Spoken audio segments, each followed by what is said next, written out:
Welcome to the Philos Project podcast. I'm your host, Dominique Hoffman, and this week I discuss the demise of Iranian President Raisi following news from this Sunday, May 19th, that him and his foreign minister, along with other Iranian officials, died in what appears to be a freak helicopter accident along the border of Iran and Azerbaijan.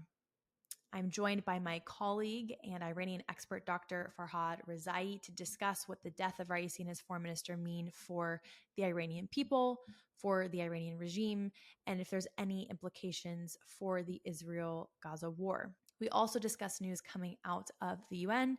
China, Russia, and Algeria called for a moment of silence to honor the life and memory of President Raisi at the UN Security Council.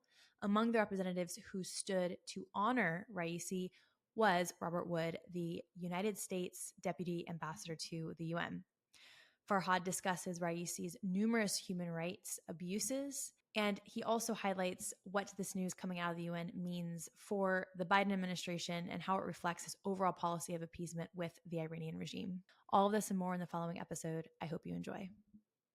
Farhad, welcome to the Philos Project podcast. I'm so happy to have you on again. Thank you very much for having me, Dominique.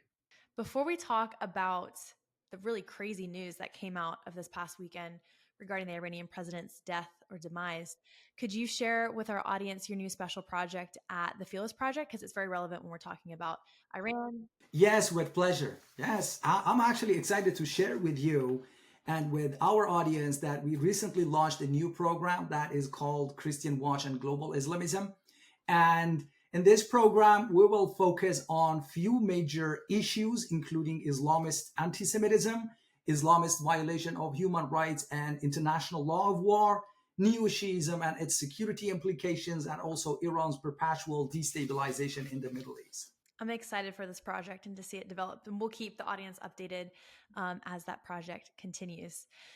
So coming out of this Sunday, Iranian President Raisi and his foreign minister were killed in what appears to be a helicopter accident, along with other Iranian officials.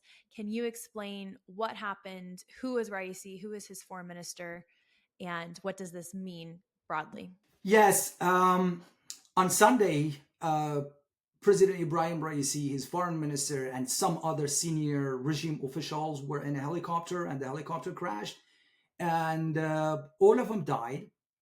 So President Raisi was known as the Butcher of Tehran. Why he was known as Butcher of Tehran? Because of his role in the mass execution of political prisoners in the early years of the Islamic Revolution in 1988. He participated in the execution of over 8,000 political prisoners, by some other accounts, over 25,000 people. And that's why he was called the Butcher of Tehran. He was nasty. He was brutal, and he also contributed to the plight of Iranian women because of their disobedience of wearing hijab, the compulsory hijab under Sharia law. And his foreign minister, Hossein Amirabdollahian, he was a member of the Islamic Revolutionary Guards. He had a strong ties to the Quds Force and its former chief, Qasem Soleimani, who was eliminated in 2020.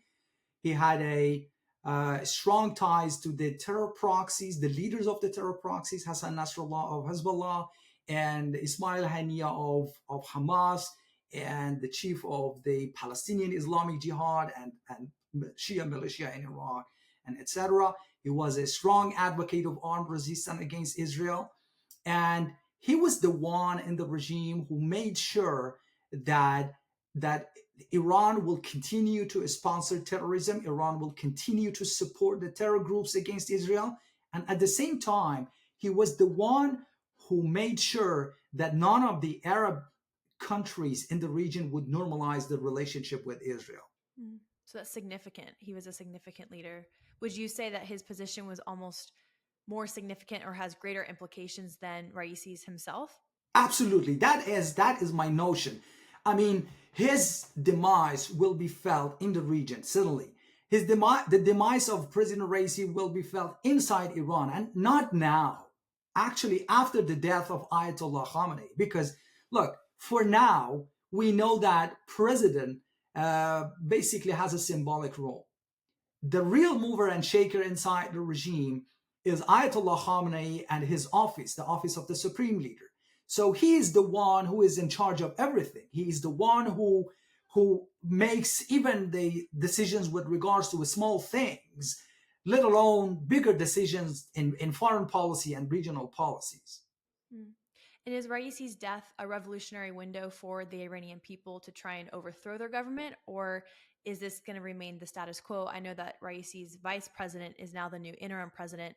When will those elections be held? Are they even free and fair elections? What does this look like for the Iranian people? Well, certainly, this is one of the concerns of the Iranian regime leaders, because I noticed that Ayatollah Khamenei issued statements 2 times saying that nothing is going to happen. The government is going to continue its operation, and that was a kind of, I noticed that the regime is anxious. They are just anxious that the demise of Raisi may reignite the protests inside Iran. But look, realistically speaking, I don't think anything with regards to this would happen because of a number of factors. One reason is that the regime is brutal, and it showed that it killed people. I mean, they have no mercy. In the last round of protests, they killed over 600 people. Another reason is that the opposition, unfortunately, is not that strong.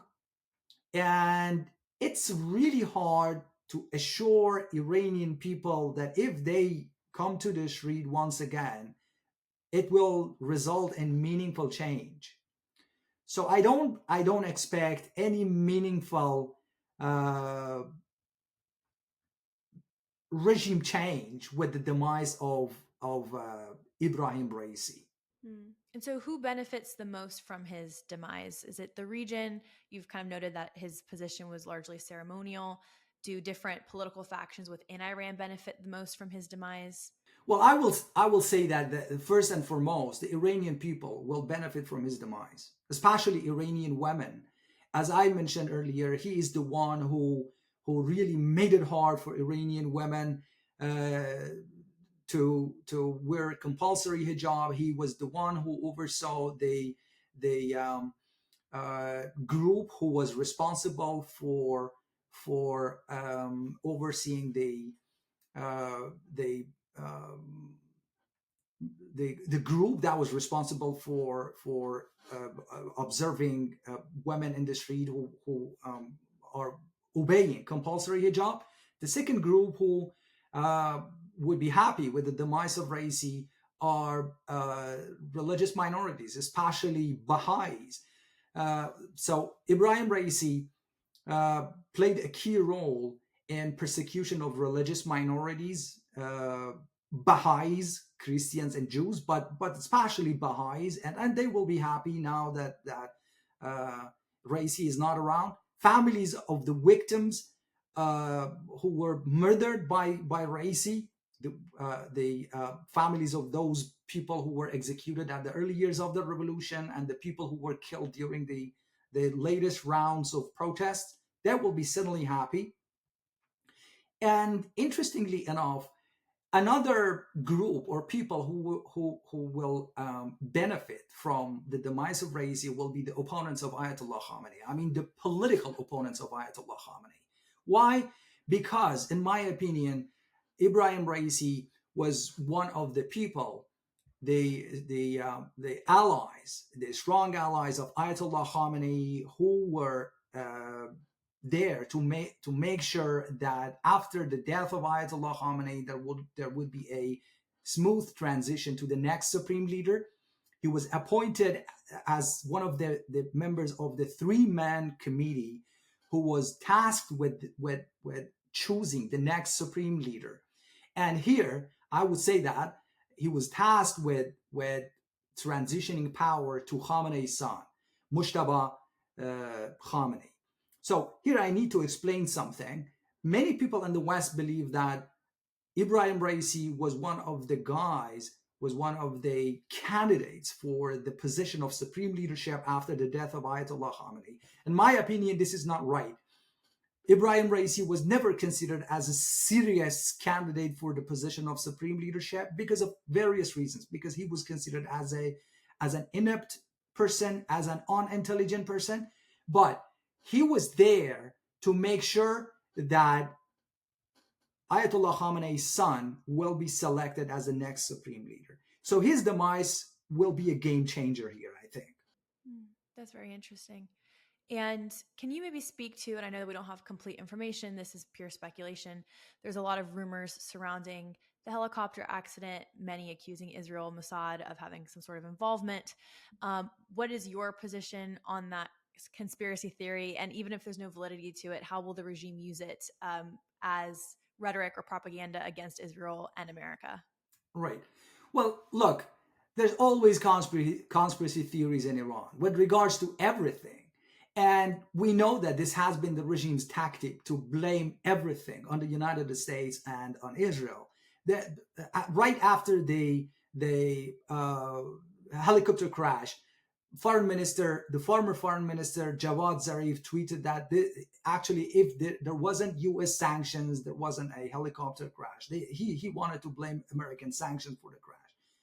So far, unlike in the past incidents, the regime has kept silent. They did not blame anyone for the actual incident. I won't be surprised in the future if they blame it on America or on Israel. But again, so far, I haven't heard anything about this.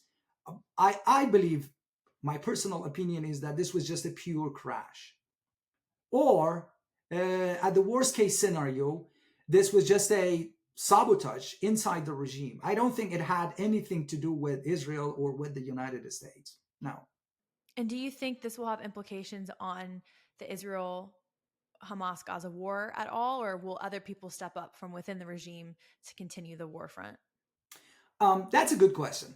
First of all, I would say that the demise of Ibrahim Raisi would have zero effect on this. As I said, he was just mostly preoccupied with internal politics, and not to mention that he had no power. I mean, not only President Raisi. I mean, the office of the president has no role. It's mostly symbolic, and it's the supreme leader who is the real mover and shaker inside the regime.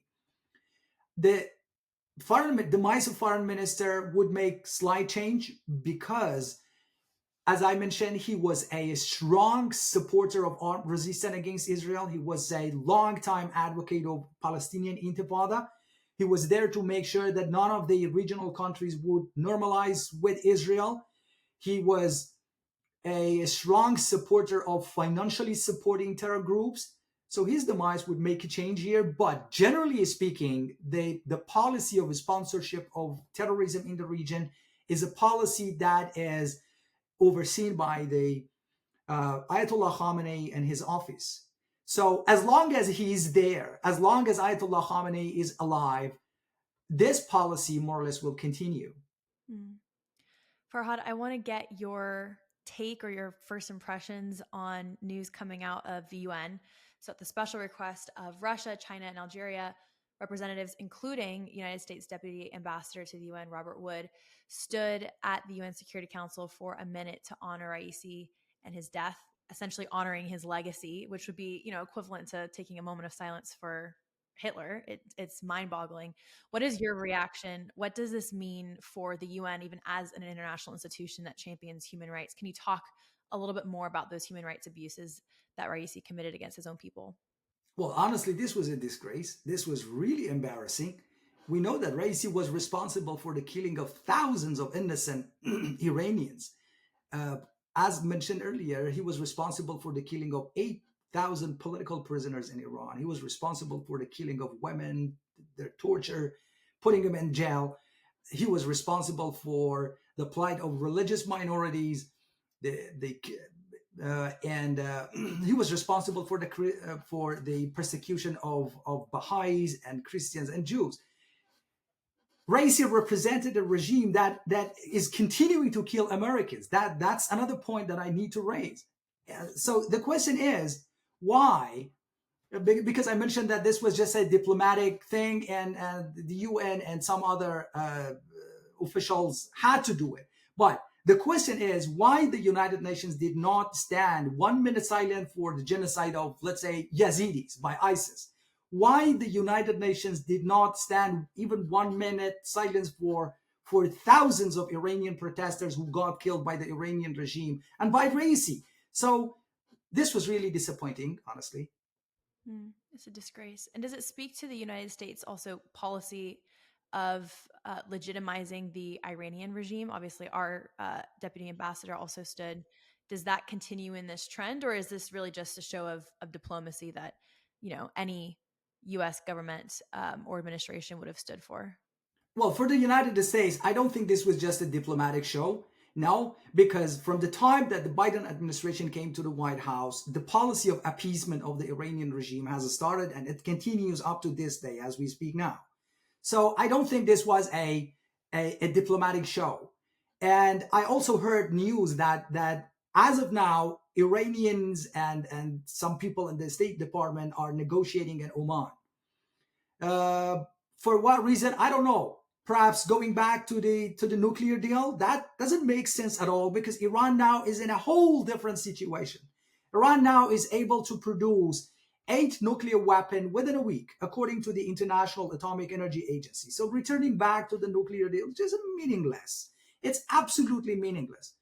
So this is part of the Biden administration's appeasement policy. This is not a diplomatic show at all. And honestly, once again, I need to say that this is embarrassing. It is a disgrace as, the beacon of the free world, the United States, to stand and honor such an egregious human rights violator is horrific. And I think it's a good barometer for where we are in our U.S. foreign policy and as the West at large. So thank you so much, Farhad, for coming on. I appreciate all of your expert insight, and we'll have you back on soon. Thank you very much for having me, Dominique.